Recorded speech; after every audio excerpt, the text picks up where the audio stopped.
saaxiibayaal ku soo dhowaada muuqaalkeenna maanta. bilowga filimka waxaan aragnaa nin walaashii ay burcadda garaaceen, sidaa darteedna hadda wuxuu go'aansaday inuu ka aarguto kuwii sidaa ku sameeyey walaashii. halkaanna waxaan ku baranaynaa John Falcon oo ka mid ahaa ciidamada Mariniska Maraykanka. ninkaanna wuxuu la ildarnaa cudurka istareeska, mar walbana asaga waxaa ka soo hor muuqan jiray qaar ka mid a asxaabtiisa kuwaasoo hortiisa ku dhimanaya. markuu u adkaysan waayo xaaladdaanna hadda wuxuu isku dayay inuu isdilo asaga, laakiin nasiib wanaag iskudayga kuma guulaysan, sababtoo ah wax xabada kumaysan jirin baskooladiisa. galabtiina ninkan wuxuu joogay meel dukaana, isla markiina laba tuuga ayaa si lama filaana u soo galay dukaanka. Falconna kama baqin ayaga, taa beddelkeedana tuugada wuxuu u sheegay inay dilaan asaga. xabadka ayuuna qoriga iska saaray, intaa kadibna madaxa ayuu qoriga iska saaray. tuuguna markuu ficilada ninkan arkay aad buu u yaabay. Falconna asagoo fursadda ka faa'iidaysanaya wuxuu garaacay ninka ilaa uu ka miirbeelo. tuugga labaadna markuu arrintaa arkay wuxuu soo weeraray asaga, sidoo kalena asna wuu garaacay ilaa uu ka miirbeelo. subaxdii xigtana Falcon markuu gurigiisa ku nasanayay, walaashii Sandy ayaa booqasho ugu timid asaga, waxayna qorsheynaysaa inay ka qayb gasho arooska Falcon saaxiibkii, kaasoo hadda ka dhacaya magaaladan. markaa kadibna waxay dib ugu laabatay Baraasiil si ay uga shaqayso arrimaha bil'aadanimada. gabadhaanna waxay la shaqaynaysaa hay'ad samafal. waqti kadibna Sandy waxay ku laabatay Baraasiil. Falconna hadda waxaa loo sheegay in walaashii si xun loogu dhaawacay aagga xeebta, dhaawacyo badan ayaana soo gaara ayada. intaa kadibna Falcon isla markiiba wuxuu u duulay Baraasiil si uu u soo arko walaashii. meel kalena dembibaaro lagu magacaabo Diego Santo iyo saaxiibkii Carlo Baroro xaafaddii ay mashaqada ka dhacday waxay ka soo xireen dhowr qof.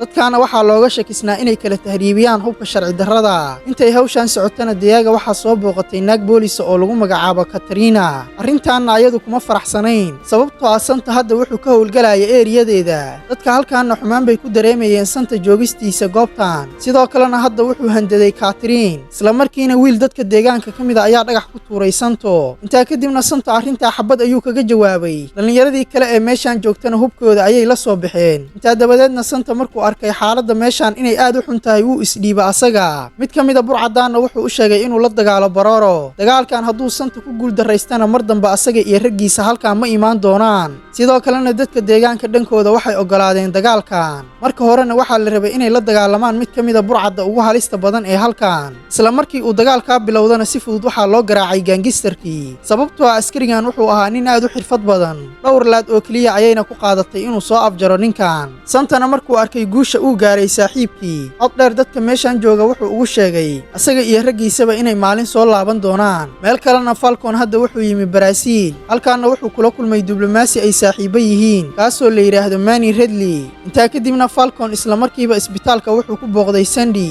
taasoo hadda lagu daaweynaya isbitaalka. markuu arkay xaaladda ay ku jirto walaashiina aad buu uga xumaaday arrintan. intaa dabadeedna waxaa asaga ku soo kacay cudurkii hayay. wax yar kadibna Ridley asaga halkan wuxuu ku baray Santo, kaasoo hadda gacanta ku hayay kiiska Sandy. intaa kadibna ninkan Ridley iyo Falcon wuxuu u sheegay inay isdejiyaan, sidoo kalena ay wax walba hagaagi doonaan. si kastaba ha ahaatee Falcon hadda wuxuu ku adkaysanayay inuu qayb ka noqdo baaritaanka kiiskan. sidoo kalena Santa wuxuu ka codsaday inuu geeyo goobtii lagu dhibaateeyey walaashii. waqti kadib markuu meeshaa yimina waxaa asaga la baray Katrina, isla markiina wuxuu ayada ka dafay baskooladeeda, sababtoo ah wuxuu arkay qiic ka soo baxaya gaari meeshaa yaalay. intaa kadibna Santa markuu arkay dhaqdhaqaaqa Falcon wuxuu fahmay ninkan inuusan caadi ahayn. sidoo kalena Katrina wuxuu ka codsaday inay indhaha ku hayso ninkan. marka xigtana Katrina Falcon waxay geysay meeshii lagu dhaawacay walaashii, sidoo kalena waxay u sharaxday wax ku saabsan dadka meeshaan ku nool. halkaana xarumaha guud sida isbitaalada, iskoolka iyo xafiisyada dowladdaba dhammaantood waxaa laga maalgeliyaa ganacsiga sharci darrada. shacabkana arrintaa waa lagu qasbay, sababtoo ah dowladdu weligeed dhag umaysan dhigin rabitaankooda. dadkaanna waxaa haysata laba daran mid dooro. haddana Katrina waxay ka shaqaynaysaa saldhigga booliska ee halkan ku yaala. haddaan soo qabanno dadka daroogada ka ganacsada iyo kuwa dembiilayaashaaba, isla markiiba waa la sii daynayaa ayaga, sababtoo ah burcadda halkan ku nool waxay ku dhex milmeen xafiisyada dowladda. halkaanna ayaga ayaa ka taliya. markay goobtan tustay kadibna Falcon keligii ayay xeebta uga tagtay Catherine. daqiiqadii xigtay intuu meeshaa joogana wuxuu meel fog ka arkay koox dhallinyara. intaa kadibna wuu ka shakiyey ayaga, isla markiina wuxuu bilaabay inuu dabagalo dhallinyarada. mar kalena aad buu u yaabay markuu arkay katiinka Sandy oo qoorta ugu jira mid ka mid a dhallinyarada, kaasoo lagu magacaabo Yuka. Falconna isla markiiba Yuka wuxuu weydiiyey meesha uu ka soo helay katiinkan, maadaama uusan ninkan Ingiliish aqoonina uma jawaabin asaga. taa beddelkeedana wuxuu u muujiyey inuu dagaal diyaar u yahay.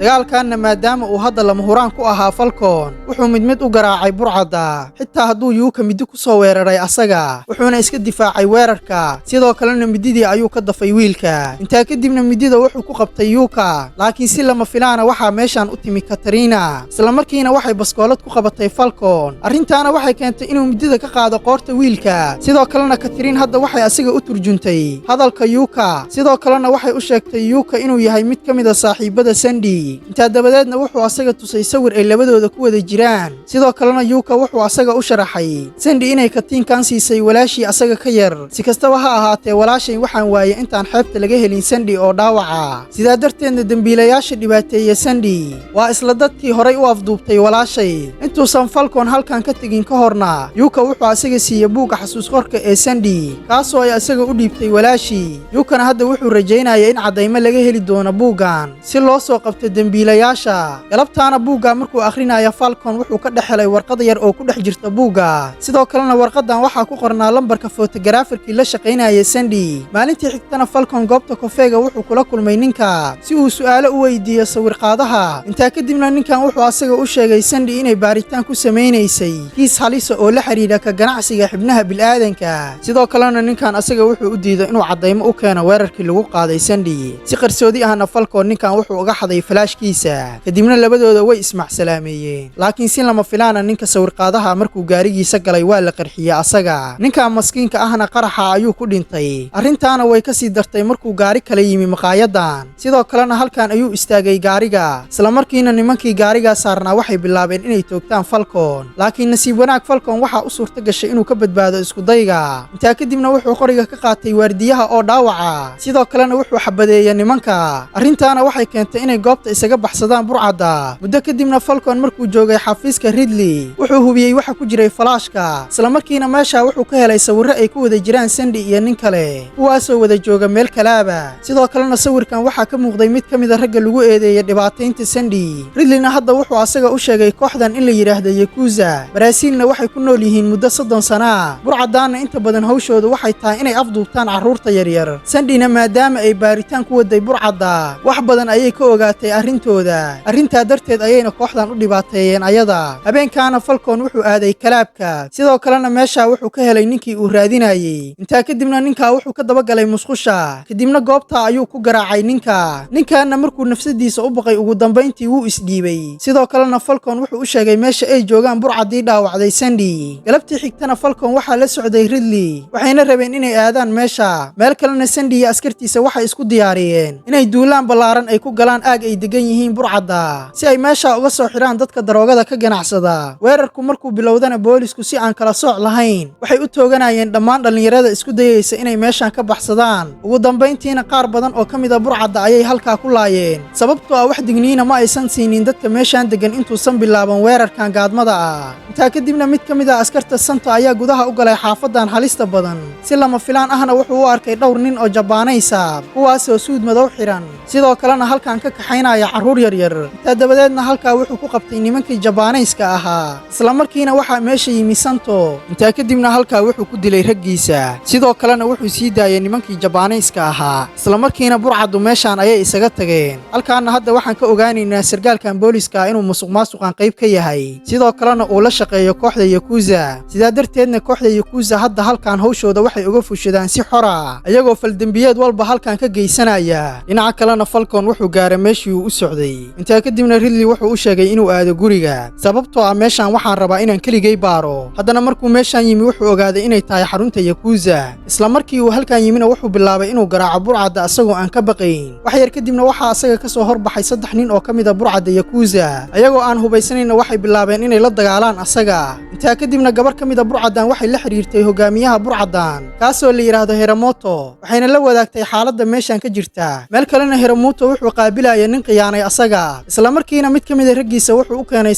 sanduuqaana waxaa ku jirtay seef qaaliya haddana asagoo caraysan raggiisa wuxuu weydiiyey wax ku saabsan ninka xaruntooda weeraray ee Falcon isla markiina ninkii qiyaanay halka ayuu ku dilay asaga meel kalena hadda waxaana la tusayaa Falcon oo weli la dagaalamaya burcadda si lama filaan ahna halkan waxaa u yimi Santo iyo saaxiibkii waxayna baskoolad ku qabteen asaga sidoo kalena waxay ku amreen inuu joojiyo weerarka uu ku hayo Yakuza intaa kadibna Falcon wuxuu ayaga tusay cadaymihii uu halkan ka helay kuwaasoo ku saabsanaa burcaddan inay ka ganacsadaan xibnaha dadka sidoo kalena ay dambiyo badan geysteen intaa dabadeedna falcon markuu rabay inuu meeshaan isaga tago wuxuu dib u xasuustay lima kaasoo ahaa raggii uu ku arkay dukumentiga isla markiina meeshaan ayuu dib ugu soo laabtay laakiin wuxuu arkay santa oo halkaan isaga tegay wax yar kadibna santa wuxuu gaaray meel xoogaa u jirta xarunta yakuza falconna wuxuu ku guulaystay asagoo gaarigiisa qaybta dambe isaga qarinaya in halkaan uu asna yimaado sidoo kalena hadda asagoo isqarinaya wuxuu kor kala socday dhaqdhaqaaqa santo haddana waxaa soo baxday santa inuu yimi gurigii ay dadka ku afduubteen burcadda yakuza falconna markuu arrintan arkay isla markiiba wuxuu wacay ridley sidoo kalena wuxuu weydiistay xogta meeshaan inuu la wadaago booliska si ay u badbaadiyaan carruurtan intaysan boolisku meeshaan iman ka horna wuxuu dabagalay burcadda isla markiina markuu gudaha meeshaan u soo galay waxaa asaga arkay burcadda goobtaanna dagaal ayaa ka bilowday intaa kadibna wuxuu ku guulaystay inuu mid u laayo burcaddii meeshaan ilaalinaysay